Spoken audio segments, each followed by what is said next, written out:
اعوذ باللہ من الشیطان الرجیم بسم اللہ الرحمن الرحیم الحمدللہ والصلاة والسلام علی رسول اللہ وبعد۔ السلام علیکم ورحمۃ اللہ وبرکاتہ۔ ناظرین، میں حکیم محمد عبدالجلیل حیدرآباد تلنگانہ انڈیا سے آپ سے مخاطب ہوں۔ بہت سارے سبسکرائبرس ہیں اور دوسرے بھی جو سارے پیشنٹس مریض ہیں، ہم کو جو ہے بڑی اصرار کر رہے تھے کہ ایک ویڈیو بالوں پہ بنائیے۔ تو طب یونانی کا ایک مایہ نسخہ ہے جو کبیر الدین رحمۃ اللہ علیہ کی کتاب ان کی کتابوں میں بھی ہے یہ، اور خصوصاً بڑے بڑے خرابادین میں اور خرابادین قادری اور طب اکبر میں اس کے تعلق سے بڑی طویل گفتگو کی گئی ہے۔ تو اس کے جو اسباب بیان کیے گئے ہیں وہ سن لیجئے پہلے۔ یہ بال جو ہوتے، ذرا دیکھیے مجھے، یہ اس طرح سے دیکھیے، اپنے پیشنٹ اپنے گھر والوں کو، جو بھی مریض کو دیکھنا ہے اس کو دیکھیے۔ اگر اس کی جڑوں کا منہ اگر پھیل گیا تو بال ایسا لک لک ہو کے جھڑ جاتے، اور کبھی ایسا ہوتا ہے کہ یہ ٹائٹ ہو جاتا۔ یہ ٹائٹ ہونے کی وجہ سے اس کو دوران خون وہاں تک نہیں پہنچتا، اس کی وجہ سے ٹوٹ کے گرتے رہتے بال۔ یہ دو وجہ سے گرتے، اس کے اسباب ہیں، یا تو اس تک خون نہیں پہنچ رہا، یا پھر وہاں پر بہت یعنی گیسز بہت زیادہ جا کے بالوں کی جڑوں کو لے کے اکھڑ جا رہے ہیں، اور یا کبھی وہاں پہ باریک پھنسیاں دھپیلوں کے ٹائپ کے آتے ہیں اس میں۔ یہ تمام چیزیں آپ سرچ کر لیں۔ تو اس کے لیے ایک طرح کا جو یہ دو امراض کے لیے بھی ایک ہی طرح کا جو ہے آپ کے طب اکبر میں اور آپ کے اللہ نیکی دے آپ کو خرابادین قادری میں اس کے تعلق سے جو تیل بیان کیا گیا وہ میں آپ کے سامنے پیش کر رہا ہوں۔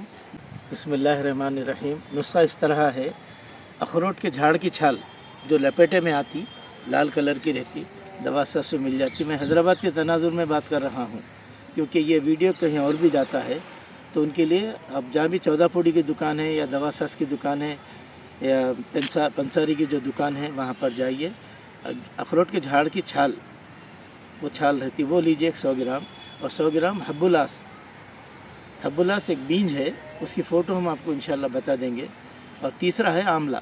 یہ تینوں 100 گرام لیجیے، اور اس کو 2 لیٹر پانی میں بھگا دیجیے رات کو، اور صبح میں اس کو دھیمی آنچ پہ پکائیے۔ پکا کے اس کو 1 لیٹر کے قریب یا پون لیٹر پانی ہونے تک پکائیے۔ اس کے بعد ٹھنڈا ہونے کے بعد چھان لیجیے۔ اس پانی میں 1 کلو 100 گرام تل کا خالص تیل، آپ تل کا تیل گھانے پہ نکال لیجیے اپنے سامنے ٹھہر کے، وہ خالص تیل 1 کلو 100 گرام ڈال دیجیے، اس میں دھیمی آنچ پہ پکائیے اللہ کا نام لے کے۔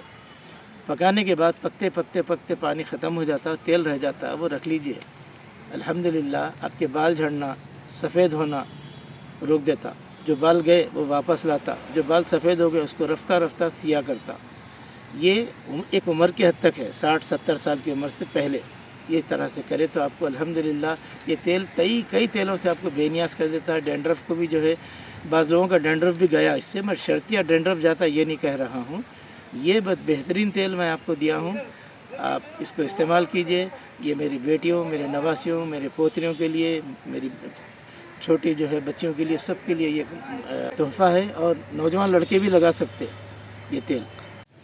اس میں اور ایک بات عوام کو کہنی ہے، ناظرین کو خاص طور سے، حب الاس جو بیج ہوتا، کبھی وہ گلے باز کے بیج، کبھی دوسرے جنگلی جھاڑوں کے بیج دے دیتے۔ پہلے حب الاس کو سرچ کیجئے، اس کا آپ کو انشاءاللہ بوٹانیکل نیم وغیرہ دیں گے، پہلے سرچ کر کے دوا ساز کے پاس جا کے لیجئے، ورنہ ایک کا ایک لے لیں گے، رزلٹ نہیں آئے گا تو پھر آپ ذمہ دار اس کے۔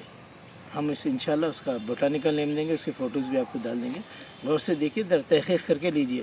اخروٹ کی چھال بھی آپ کو جو اس کی فوٹو دیکھ لیجئے، تحقیق کر کے لیجئے۔ آملہ تو عام ہے، سوکھا آملہ لیجئے سر، کچا لینے کی ضرورت نہیں۔ اور ایک بات، جیسا میں بتایا آپ کو، یہاں پر ذرا انگلی سے ایسا کھروچیے، اگر پیلا کلر آ رہا تو سمجھیے صفرا ہے، اگر سفید آ رہا تو سمجھیے وہاں پر بلغم ہے، اگر کالا آ رہا تو سمجھیے سودا ہے۔ سودا کیا ہے؟ تلی میں جو، دل میں جو رہتا کالا خون، وہ جو خون رہتا ہے وہ کبھی جو ہے جب خون جل جاتا سودا بنتا، بلغم جلتا سودا بنتا، اور آپ کے خود جو ہے اتنا سودا جل گیا تو زہریلا ہو جاتا۔ تو یہ اوپر جب جانے کے بعد دیکھیں گے تو اس طرح کا علاج آپ نہیں کر سکتے۔ اس کا علاج کسی قریبی حکیم یا BOMS ڈاکٹر یا BAMS ڈاکٹر ہے تو آپ کرا لیجیے۔ الحمدللہ رب العالمین۔